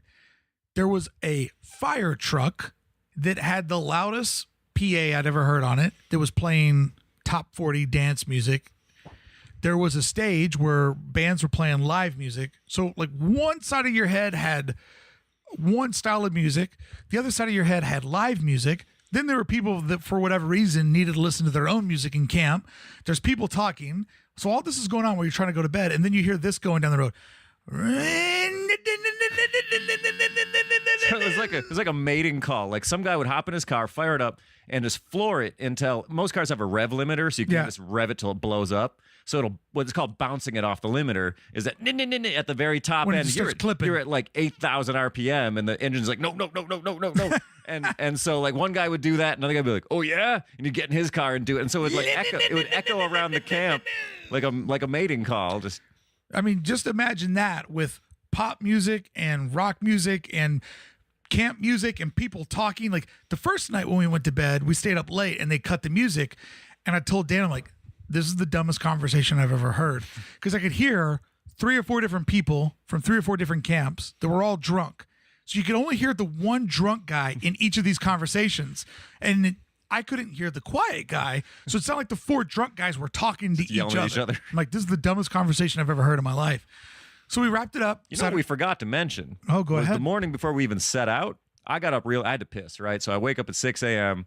I get out of the tent, and the camp is dead. That's when I climbed the pumice pile. I mean, I go, I take a leak, I come back, I'm like, oh my, like everybody's so hungover, I guess, that even though it's broad daylight, 6 a.m., first day of the gamble, nobody's up. Yeah. But I'm wide awake.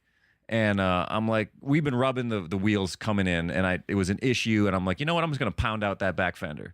I brought a light toolkit, all like hand tools, no power tools, no big heavy stuff. So I go in there, I got my hammer out, take the wheel off the car, jack it up, start beating on it.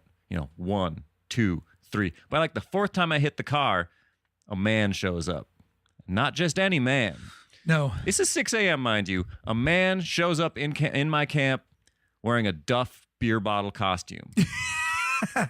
Talking out of the neck of a bottle. Out of the little hole. It's like his head's still in the costume. So I just see his face, and the rest of him's a beer bottle. And he comes limping in, and he's like, need any tools? And I'm like, what do you got? And he's like, I'm over there. I got an air compressor. I got a portable battery. I got a Sawzall. He's like, so we go over to his truck. He pops open the back doors, and there's a hammock strung diagonally inside this van. And I'm assuming that's the hammock he slept in, right? So he just crawls in there, and like nothing's ordered. It's just on the floor. Like he starts pulling shit out. And all of a sudden, like this like face kind of appears over the top of the hammock. Like, what the fuck you doing? And he's like, I'm looking for the grinder. And, so this guy kind of slinks back down into his hammock, and the other guy just keeps digging. And yeah, we get all these tools. He can't find the angle grinder. He's got the grinder head, but he can't find the grinder itself. But he's got this little tiny cutting wheel, not a cutting wheel, but like a little tiny, like almost like a Dremel or something. We go over there, plug it in. I start cutting, and it's not hacking it. It's just not powerful enough to get through the sheet metal, and the air compressor can't keep up. And then like another guy shows up. He's like, I got a battery powered Sawzall. All right, cool. So I start cutting with that, and then the blade comes off of that, and it's not working. Another guy shows up, and this is all within like 2 minutes. Yeah. Well, I got one you can plug into this battery right here. I mean, like guys were coming out of the fucking woodwork with every tool you needed. And pretty soon we have a group of like 8 guys standing there, and I'm just like sawing away at the car. And it was the weirdest thing about this whole event was the minute you pop the hood on your car, it was like vultures. Yeah. Which is like guys would just start coming. They'd offer advice, they'd offer tools, or they just come and watch. Yeah. And the guy who was in the beer bottle, he just goes, I heard pounding and I couldn't resist. Somebody's up to something. I got to check it out. I'm hanging out talking to that guy. I literally just wake up and I come out of our tent, and Dan's hanging out with a beer bottle. And I'm like, did I take acid last night for the first time? Did I break edge? He's talking to Dan, and our car's jacked up. I can't get to my camera. I slept with all the equipment in the car because I just wanted to try to keep it in an airtight environment. And the car's jacked up, and I go, I can't get to my camera, and my phone's in there charging. And I go, you know what? I just can't take a photo of this, but some things just have to be left for the memory. So I ended up talking to Duff Man, and he proceeds to pull up his shirt, and he shows me that up at the top of his ribs, last Gambler 500, he got the Gambler 500 logo tattooed on him. At the Gambler. And the logo was like a crude skull with like a crossbones of like a it's like a wrench and like a hammer or something, yeah. and then the teeth say 500. So he goes, yeah, I got this last year. And he goes, I went home 2 or 3 weeks later. I'm in the shower. My wife walks in and goes, what the fuck is that? And I go, what? What the fuck is that? And I go, what? That right there. And he goes, oh, yeah, I got this. Like, just showed up with a tattoo. And wife wasn't happy, but she goes, she knew she married an idiot. Just like so proud. And it was literally like that. You opened up the trunk, or you opened up the hood of your car. A few guys would show up with tools, and then there'd just be the other guys who would just show up with their head kind of tilted to the side, like when a puppy wants food, you know? Just, what's he working on? Just guys everywhere that were like excited to see what you were doing. Now, there were some people that towed in cars. I say that's hedging your bet, you know, bringing a car into camp, because we were gambling. Oh, you wanted to do it. You suggested it, and I was like, no fucking way am I towing a car into You're camp. right. Because early on, when I didn't understand it, I'm like, so will we pull it down there? And you're like, no, we drive it. And I'm like, oh, right. But then I saw it, and I think it's a poser move. And then it also seemed like there were some guys that built this like rad car, and they just wanted to treat it like a car show. Like Volvo guy. There's a guy that had a Volvo station wagon. Volvo station wagon, one of my favorite design cars. I like real like a 240, like a brick. Yeah, brick. I love a real square car. He had a chocolate brown Volvo station wagon. Which, incidentally, a brown wagon with a stick is like a car joke. Mm-hmm. It's the ultimate car. Just saying that in case you don't know. I didn't know that. Yeah. Because it's practical. It's got a stick. It should be a diesel too, because car guys love diesels because it has a lot of torque. It's like a running car joke. So he had the car. He joke. had the brown brown stick wagon, and he had turned it into like an American. He had dropped a muscle Chevy car. V8 into it. Yeah, that was sticking out of the hood. Yeah, it had a blower. Like he had taken a Volvo wagon and dropped like what you would expect to see sticking out of an old Camaro into it.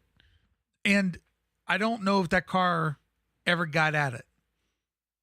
It looked shiny and polishy Friday. It looked shiny and polishy Saturday. It looked shiny on Sunday. Like I don't ever know that it got out of it. And my only major critique and bum out was that because they do have everybody spread out, because the year before it was actually like a race, like, you know, all the cars start in one spot, all the cars try to go to one destination.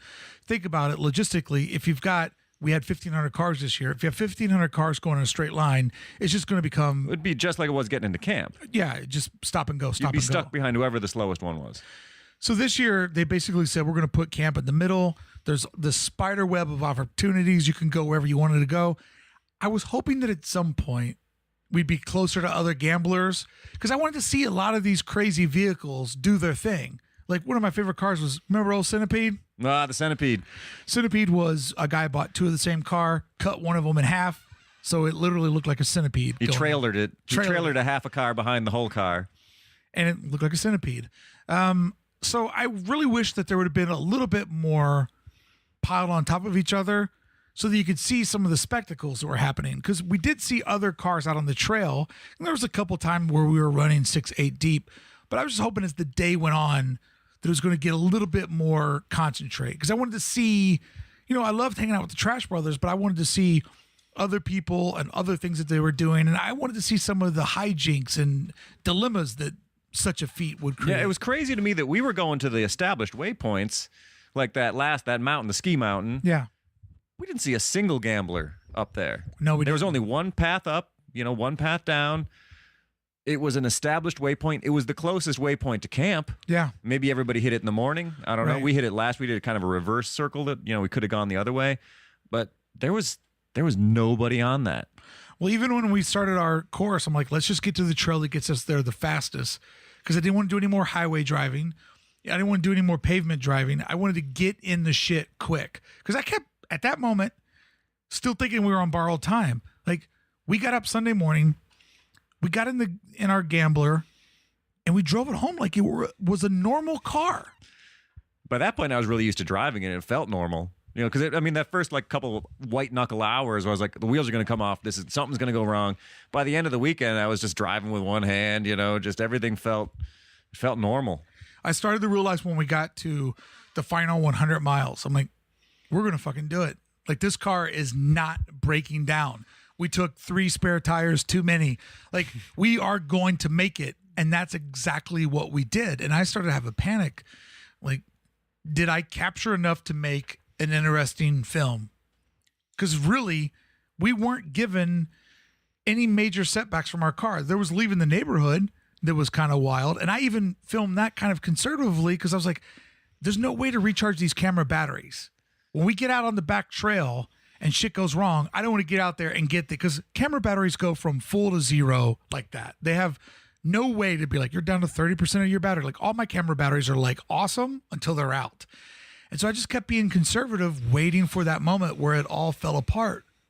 But we went to the casino, we gambled, and we just won all weekend. Yeah, I'm on Team Geo Metro now. I mean, I keep saying it, but I tried to buy a car I hated. I tried to buy the worst fucking thing I could get. And I mean, that thing was a beast out there. It really was. I mean, the short wheelbase, the narrow track was perfect for those little trails. Like, I wouldn't have wanted a lot of other cars. You know, I mean, it really, what did it do wrong? Yeah. Nothing.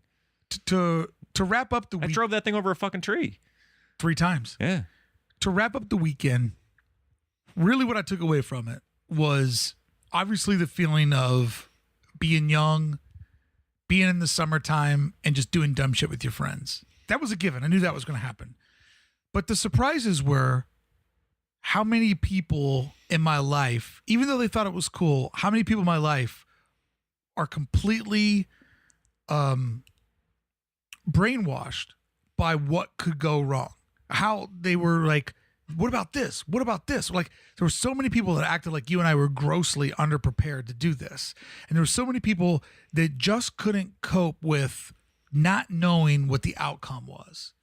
And then it made sense to me because there's a generation of young adults out there that got their Christmas presents a day early.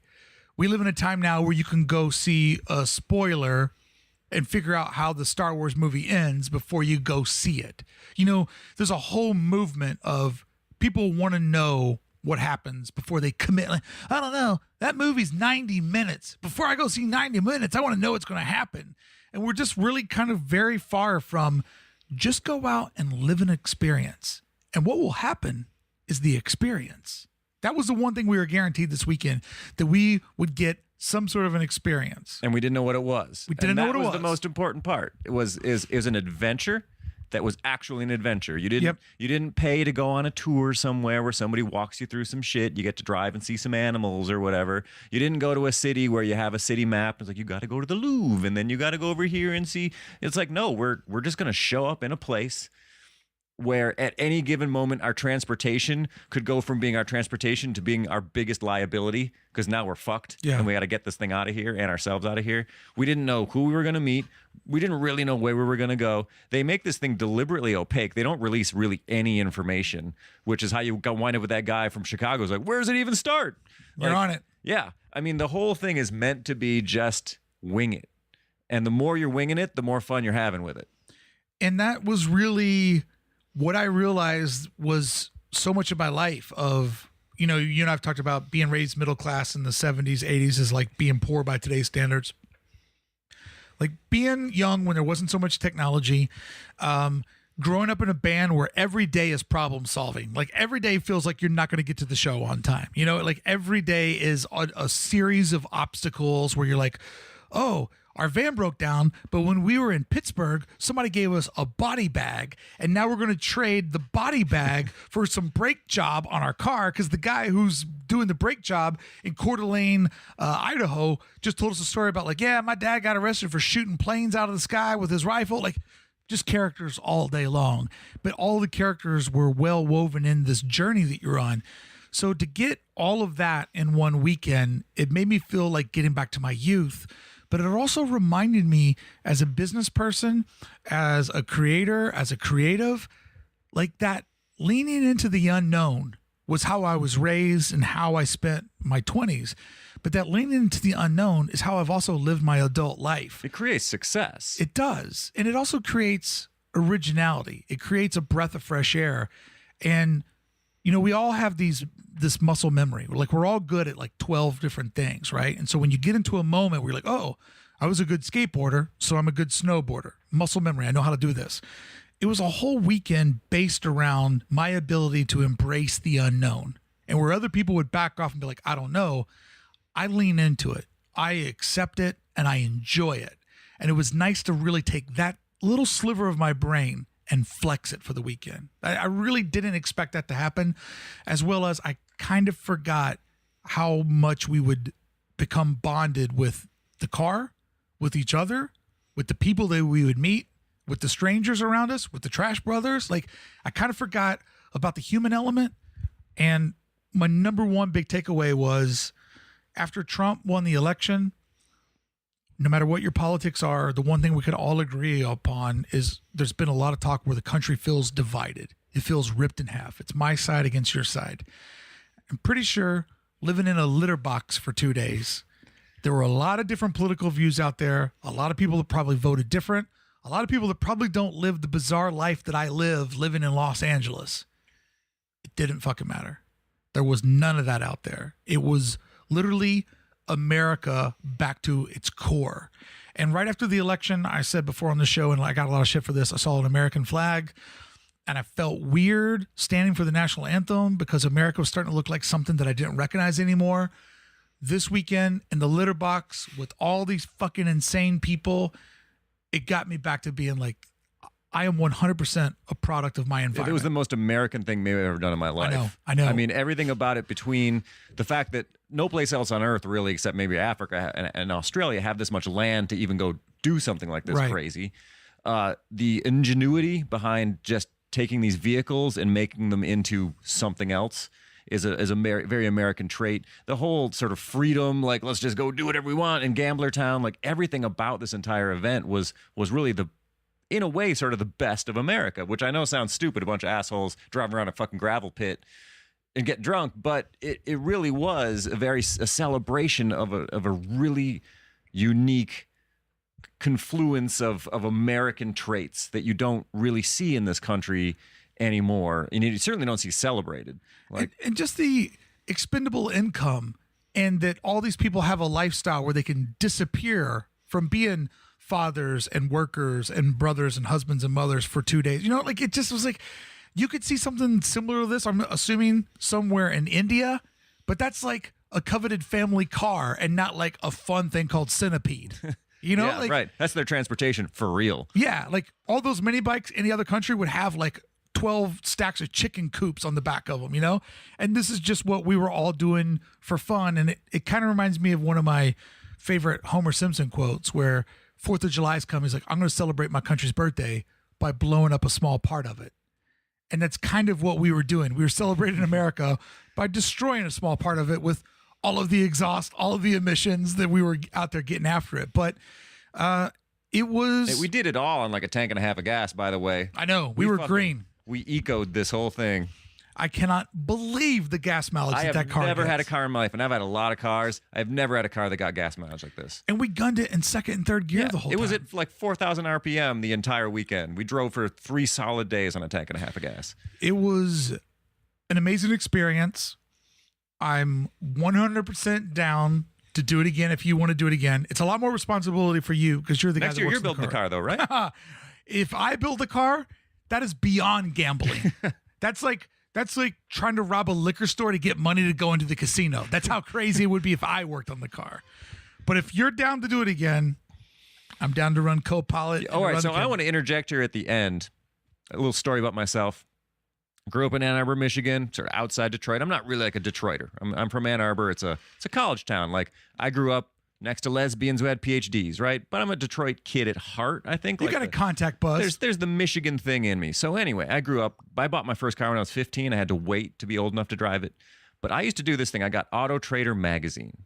Auto Trader magazine doesn't really, it's a website now, but it used to be a weekly classified book. It was a big fat book where you could flip through it and all the cars that were for sale in the area would be listed in here. And I would flip through and I'd picture myself behind the wheel of a Cutlass or a Saab or a Corvette. And I mean, hours of entertainment just mentally picturing myself having these cars, working on these cars, driving these cars. Eventually that went away. But then what replaced it was Craigslist. And so I had this thing where I'll set a budget or I'll set like some kind of mental, like, I wonder what I could get for $3,000 or what's got a V8 or what's the cheapest Corvette on Craigslist. And I will spend hours and hours going through Craigslist shopping cars that I'm never going to buy. Yeah. Never going to buy. This was finally a chance to do that. I went through and I started out with different visions of what we're gonna get. Like, oh, I'm gonna get something cool, like a Mustang. Like, no, you're not gonna fuck Mustang. You're not gonna. And eventually I had to change my entire mindset away from something cool to like, what is the most horrible thing I can buy? Anyway, I got the Geo Metro. But where I was going with this was last night, Mark Brickey was on his phone doing that. He was on the internet trying to find out what's the worst car, what's the most hated car on earth, and then he's on Craigslist looking at, well, what can I get one for? And then he's going into forums going like, well, how do I modify this? I was 100% You understand the disease. I was 100% last night looking at PT Cruiser kits. Yes. Like to modify a PT Cruiser. Yep. Which is the worst car ever. We were spitballing bad cars, and we came up with the idea of a Nissan Cube. The Nissan Cube was up there. Still too expensive. Chevy Citation. We found a Chevy Citation for $20,000. Like it was it was a Chevette. It was a Chevette. Yeah. It was like a 78 Chevette. And granted, it was in great shape, but I'm not spending a new car price. That car on cost what was $4,000 off the assembly line. It was the worst car ever made in 1976. So a little bit of a teaser. If we do it in 19, right now, and it could change. Our plan changed a couple times until we got the Metro. But right now, Dan and I think it'd be very funny if we decide to do it again. Because this might be one of those things where it's best to hold on to the memory and the experience. Like, could it get better next year? I don't know. Or would it not live up to your expectations of the year one? It's possible. But we think that it could be funny to do it in a PT Cruiser. Hey, if you had fun listening to this, thank you so much for making it this far from hearing our war stories.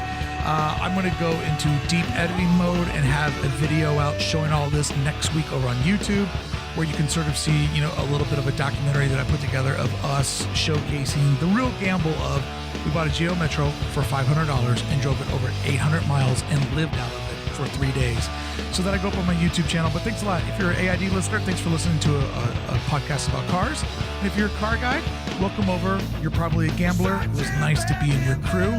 And, the gambler code is when you see a fellow gambler, you always wave at them. Thanks a lot for listening, everybody.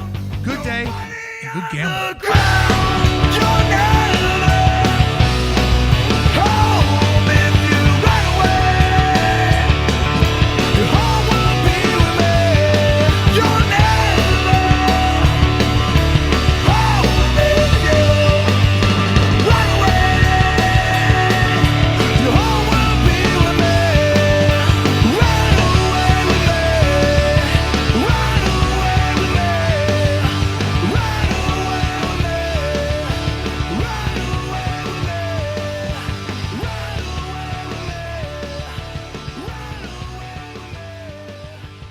So for people that remember the Circle of Trust, there's a thing that we do called Balls Deep. Balls Deep is what happens after the theme song. There's like a little tidbit in every episode. Like a Marvel movie? Yeah, like the behind the trailer. So this is called Going Balls Deep. Well, listeners sent us stickers, and one of our listeners actually got a sticker crafted for our car that said, Go Balls Deep, which was black. So I put it on the black car, like, it's kind of offensive. Dan's got 2 daughters. So you couldn't see Go Balls Deep. But as we caught more dirt, Go Balls Deep started to pop and pop and pop off the car. I've got a photo of that. It's bright as daylight now. And I have a Lincoln design, only you, Smokey the Bear, above Balls Deep. So it's like, only you can go Balls Deep. Here's today's Balls Deep segment. As we were leaving, when you're out in the middle of America, rural America, you always see the house with all the crazy political signs. Somebody who's off the fucking beaten path, right? So we went past this house, and they had the 4x4 no symbol, the Ghostbuster symbol. They had that with abortion. Oh, of course. And when you're in the middle of America, you'll see somebody who's anti-abortion. And they had some anti-this, anti-that. No U.S. Supreme Court. Yeah. That was a good one. Fuck Let's that. just lop a whole third off of our fucking government. Who needs a Supreme Court? Bunch of assholes. The whole judicial branch. See ya. Sick of paying those fruits to wear wigs. So they had all those signs. They had the big Trump sign out front. But then they had a sign that took my breath away. Big white 4x4 piece of plywood, hand painted on it, the anti symbol, the no symbol, and inside of it, BLM. And I said, whoa, no Black Lives Matter. Like, I understand some people are against Black Lives Matter. I don't understand it, but I understand that there are some people that feel that way. But to be like, no Black lives anywhere matter, like every Black person's life does not matter, I'm like, that is single-handedly the most offensive thing I've ever seen. Like, you might as well just have a cross on fire next to it. Like, my mind was blown. I was like, whoa, no Black Lives Matter? Like, that's a step above anything that I'd seen. Then that made me realize that I live in liberal Los Angeles. No Black Lives Matter. Are you fucking kidding me? And then Dan goes, BLM stands for your Bureau of Land Management. And out in the country, of like most of America, especially Western America, everything's kind of owned by some federal, you got the Forest Service, you got the, Geological Service, so Bureau of Land Management owns an awful lot of land, and they're the ones that have they allow people to buy rights to cut the trees or to graze their animals on it. And if you remember the Moliere Wildlife Refuge stand-in we had here, that was over BLM land. Well, when you told me that, I laughed so hard because I literally thought I had just seen the most offensive sign that I had ever seen. And the crazy thing is, in the history of signs. In the city, that's how my mind would have worked. I would have been like, oh, that's about Black Lives Matter. Out there, I just immediately knew they meant Bureau of Land Management. I don't know why. I was like, you gotta be fucking kidding me. That's the most offensive thing I'd ever seen. And Dan Casual just goes, Bureau of Land Management. I was like, oh. And it's funny, like, a despicable person. I'm like, oh, they're not that bad. They're just against the Supreme Court. Run-of-the-mill redneck at this point. But I was like, whoa, Hitler lives in Oregon. I had no idea.